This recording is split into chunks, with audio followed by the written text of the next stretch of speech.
Hello everyone, welcome to Critical Role Campaign 3 Recap. I will be doing this every single week, so if you want to see, make sure to like, comment, and subscribe, and come back every week after the episode goes up on YouTube so you can watch it. Here we go. Critical Role. The episode starts with, obviously, all the announcements and everything. There's a lot of those at the beginning of the episode because this is the first episode of the campaign, and they go through all that merch and Critical Role Foundation, all those things. Then, as the game starts, well, before the game starts, we actually get a new intro. I'm sure they're working on something. They actually said they're working on something for the animation or intro, but for now, we just get a little clip right here.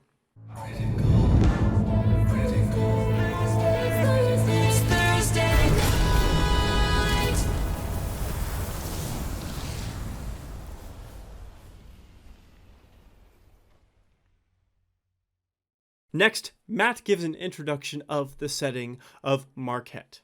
I would like to welcome you to Marquette. The year is 843 PD, or post-divergence. A landmass once marred by a vengeful god during the Calamity. The staggeringly twisted mountain ranges created in its wake divided the regions that have now developed into a varied and beautiful continent. Then, this campaign is set in the year of 843 post-divergence, and that is 7 years after the end of Campaign 2. So, not much of time has passed as compared to the last campaign, so I'm sure there will be some interesting goings-on that might connect to old things, or not. Who knows? I know that Matt likes to do a complete fresh start each campaign.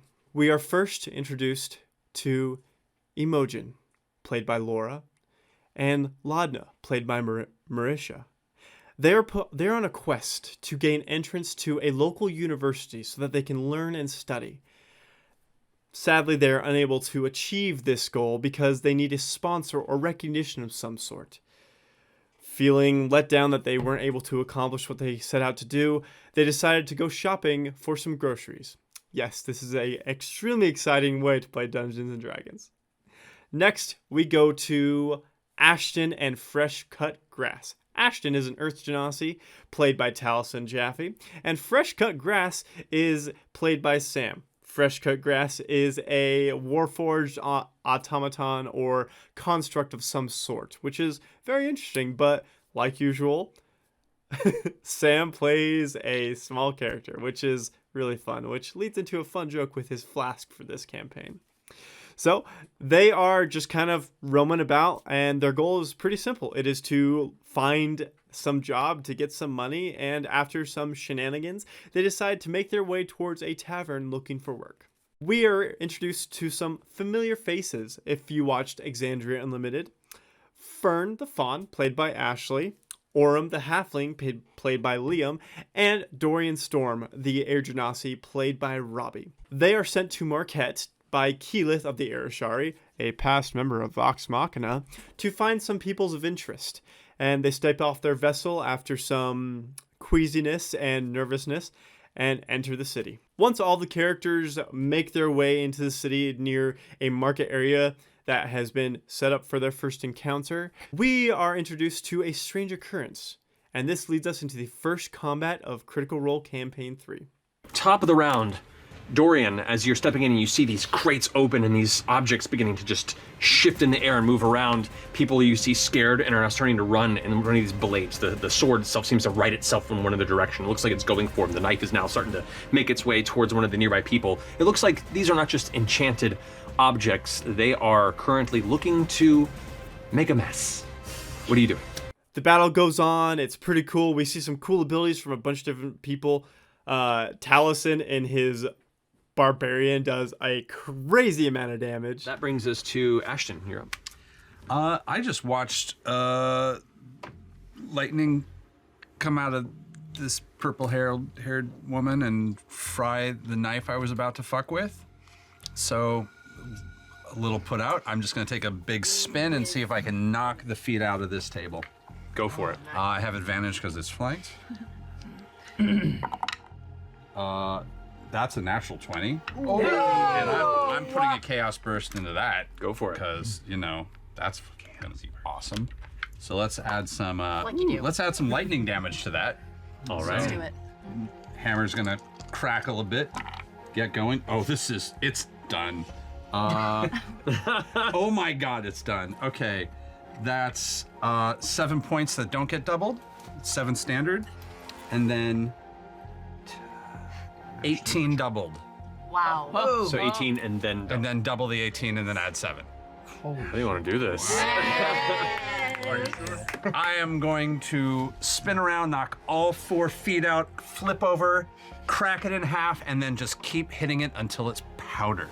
The table snaps with a loud cracking noise, and then smash, smash, smash over and over again. This table just eventually is reduced to a pile of splinters. And you may have noticed that Travis Willingham has not entered the game yet. Well, fear not, because after about 2 hours of the game, he finally comes in the middle of combat. He is playing Bertrand Bell, the 70 or 80-year-old character that we have seen before in a previous one-shot, The Search for Grog.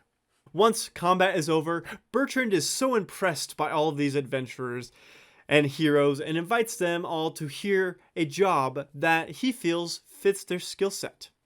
During this time, we get some fun roleplay moments as they are interacting with everybody for the first time. And this is where we see Sam's new flask for this campaign. Who bestowed it on you? I don't know if you would.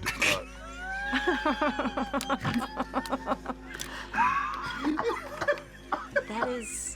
What even the fuck? Oh I mean, we knew that already. no! Jeez. Has he had that over there? That is so cool. I really like it. Where did you even? What? Just getting a sip, guys. And there's lots of making fun of old men because Travis, I don't know if he likes it or not, but he plays a really good old dude. Meet the employer and get some money. After the meeting with Bertrand, all the groups go their separate ways and decide if they want to take the job or not. For one reason or another, all of these adventurers decide to band together and meet Bertrand again so that they can take the job. After some discussion with the employer, he decides to test the group, and just as he rushes in to attack the party, Matt ends the session there. And after that happens, everybody seems really excited to go and beat up an old man, which I'm sure they won't beat him up, but they all seem really excited to pick on an old man for some reason. Fighting old men. I'm so hoping we got to fight an old guy. This is great. This was a recap of Campaign 3 of Critical Role, Episode 1. I will be getting these out every single week, so if you want to watch them, remember to ring that bell, like, comment, subscribe, do all that good stuff so that way you can know exactly what happens in each and every episode of Campaign 3 of Critical Role. I will be having other Critical Role clips and content out, and I also do interviews and stuff, different content with other content creators, and just some of my own thoughts and whatnot. So make sure to subscribe. Thank you for joining us, and it's a Thursday up. Good night.